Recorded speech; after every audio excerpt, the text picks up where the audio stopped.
Best World Championship Preparation Ever. That's the title of this video. And I must tell you, I'm so excited recording it. So it was 5 years ago. There was a tournament held in Mumbai. It was the Inter Petroleum tournament. And all the top players of the country were in the city. And on the last day when the event ended, we invited everyone for a dinner. There were so many top players like Adiban, Ganguly, Vidit, Hari Krishna.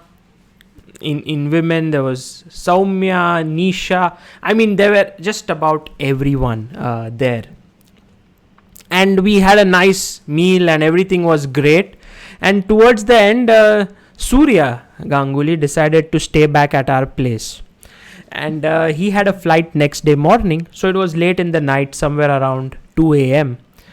And we could have gone to sleep. But Surya said, do you have a chess set at home? We said, of course, we are chess players. So we set up a chess board. And he started telling us some very wonderful stories about chess. And one of the stories that he told me was about this video that I'm going to record right now. And he told me, after he showed it to me, I was simply flabbergasted. Surya said, Sagar, don't reveal it right now. The time will come when we shall reveal it. And I said, Surya, for a journalist like me, this is gold. I would love it, but keeping your request into consideration, I would never reveal it until you let me do that. And today, I am glad that I'm not the one who revealed it first. It was Surya himself on his YouTube channel, which I'll tell you a bit at the end. But first, let's see what this preparation is all about. So it happened in the 2012 World Championship match when Vishy Anand took on Boris Gelfand. And Surya Sekhar Ganguly was one of Anand's second, along with Wojtaszek, Kazim Janov, and they had this team of seconds. It so happened that Anand was the favorite for the match, but it was such a closely fought encounter that it ended in 6-6 tie after 12 games. And so the match went into the rapid section, and one day before, the match ended, now they had around a few hours to decide what will Anand play in the rapid games. Will he open the game with 1d4 or would he play 1e4? And the onus was on Surya because he was given a task that we have problems in Sicilian Rossolimo from white side. The Sicilian Rossolimo is basically e4, c5, knight f3, knight c6 and bishop b5. So you need to find a way to get advantage here because Gelfand has been tremendously solid and resourceful in this opening. If you can't find a way to get an advantage, then we may have to switch to 1d4. So while Surya was working on this, imagine the pressure, the entire World Championship title is at stake. He managed to, get this line. He worked on this line and he found a gem. And this is how it goes. Bishop b5, e6, bishop into c6, b into c6, and now b3. In the 12th game of the match, d3 was played. And there, after knight e7, b3, d6, e5, knight g6, h4. This is all preparation. Knight e5, d e5, knight d2. Anand's team had prepared until here and had thought that white has an excellent position. Although white is a pawn down, these pawns are weak and isolated, doubled pawns. This is also a doubled pawn here.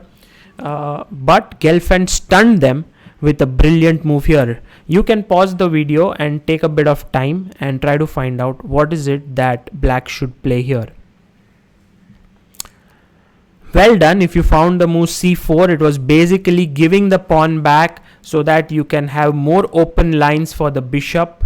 And eventually, after knight into c4, bishop a6, queen f3, queen d5, Black managed to hold quite an easy draw in this game, which is why the team decided that instead of d3, we should go for the move b3. And now e5 was what Gelfand had played in game number 10. And so after knight into e5, queen e7, Vishy had gone bishop b2 over there. And then after d6, knight c4, d5, good move. Knight e3, d4, knight c4, queen e2, queen e4, queen e2, takes on e2, king e2, bishop e6. Black had absolutely no problems in the opening, and it was also equalized for black. So here Surya began to think that bishop b2 is not giving much edge. So let me go for the move d4, which was a novelty at that point. No one really had played it. And so after this point, black had two options. One is f6 and the other one is d6. Now in the game, d6 was played. And Anand took on c6, queen e4, queen e2, takes, bishop b7, knight a5, bishop g2, rook g1, bishop h3, dc, knight c3, castles, and bishop f4. This is what happened in the game, and Vishy managed to win this game in the rapids, and this is why he managed to retain his world championship title. Imagine the stakes, yeah. And Surya's hard work paid off, and Anand's great play on the board ensured that he withheld his world championship title. But what happens when after d4 in this position, black goes f6? And this is what Surya showed us that night, and this is what he showed in his live stream as well. F6, knight to f3 was planned, and now you must take the pawn on e4. When white plays the move king d2, the idea is that now you want to sort of play rook e1 and win the queen, and moving the king, let's say, to f7 doesn't really make much sense. White is able to develop, and later on white wants to put his king from c3 to b2, where it will be very safe. So knight e7 was the main move that was prepared. Rook e1, queen f5, queen g6 is also possible, but after king c3, if king f7, just trying to free the knight on e7. Can you see why this is a big mistake? Yes, knight to h4 and the queen is trapped. Very nice. See, the bishop controls all the important squares here, and the knight as well, and this queen controls all the light squares. So in a way, the queen is trapped on g6. So queen f5 was the main line, and now you see the king is a little bit awkwardly placed on d2. So you start moving it to c3 with the idea of playing king to b2, and everyone in the room was like, this looks really dangerous, but if you can get your king back into b2, then develop your knight, get your bishop out somewhere, white has a great position, because developmentally he is very smooth, while black has all his pieces kind of cramped in, and it will take some time to get them out. Now while Surya was showing this analysis to Anand remembered his 12th game, and he asked Surya, what about the move c4? You see, you remember this position in the 12th game, when this square was controlled by three pieces, b3, d3 and knight. Still black played the move c4.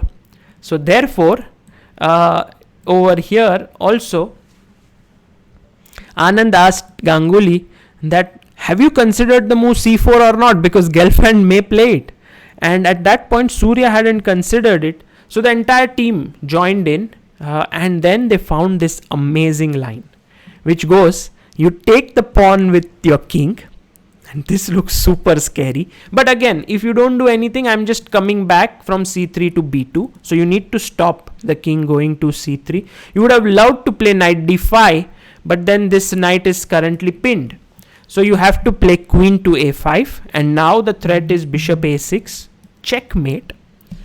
So king d3, check, c4, d5, hitting the pawn and trying to, inconvenience the king on d3. You go king e2, dc, king f1, cb, king g1, ba.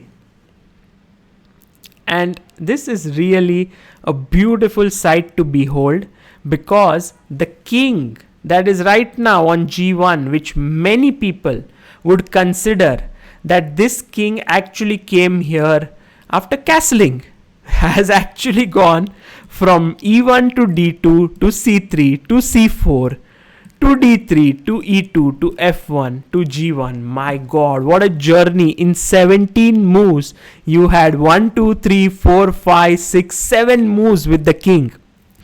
Phenomenal. And now, of course, knight bd2 is also fine, but queen c2 is even stronger. You make a queen, take on c6, king f7, queen e6, king e8, rook into b1, and white has excellent initiative. In fact, with the modern engines, I see that this is already a winning position. Maybe at that point it was very good compensation. The engines were saying it was excellent compensation.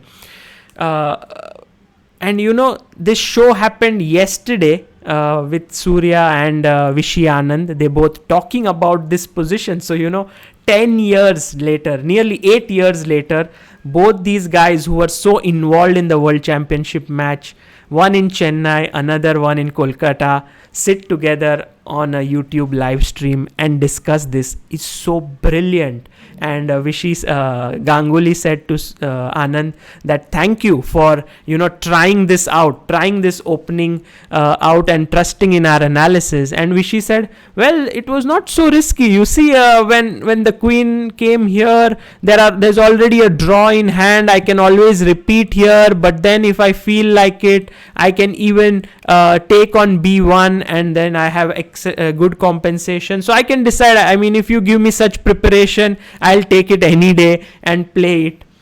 But for me or for any other chess player, when the entire world title is at stake and you decide to go for such a king walk, and then you come back in, that is really something. I would like to congratulate Anand and his team for such a brilliant bit of preparation. Now, to all the viewers who enjoyed this video and found it very instructive, my suggestion to you is that all of you must visit the YouTube channel of Surya Sekhar Ganguly. I have put the link in the description so you can subscribe to it, and also check out his content. He's just started his channel a few days ago, and he's already posted 2 videos. And in both the videos, his guest was none other than 5-time world champion Vishy Anand. And Surya has been able to get the best of Vishy by asking him questions which no one else has been able to ask before, just because he knows him so well. And this is really something you can cherish. So please have a look at the interaction between these 2 greats of Indian chess. And this is how it is. I have a screen grab from the video, and you can see that here how the king has moved back in, and you can see a smile on Vishy's face as Ganguly narrates this incident. Surya is a wonderful storyteller, and I'm so glad that he started his YouTube channel. So do follow it, and please let me know in the comment section as to how you liked this best opening preparation in the World Championship match ever. Like this video and do subscribe to ChessBase India. Stay tuned. This is Sagar Shah signing off. See you.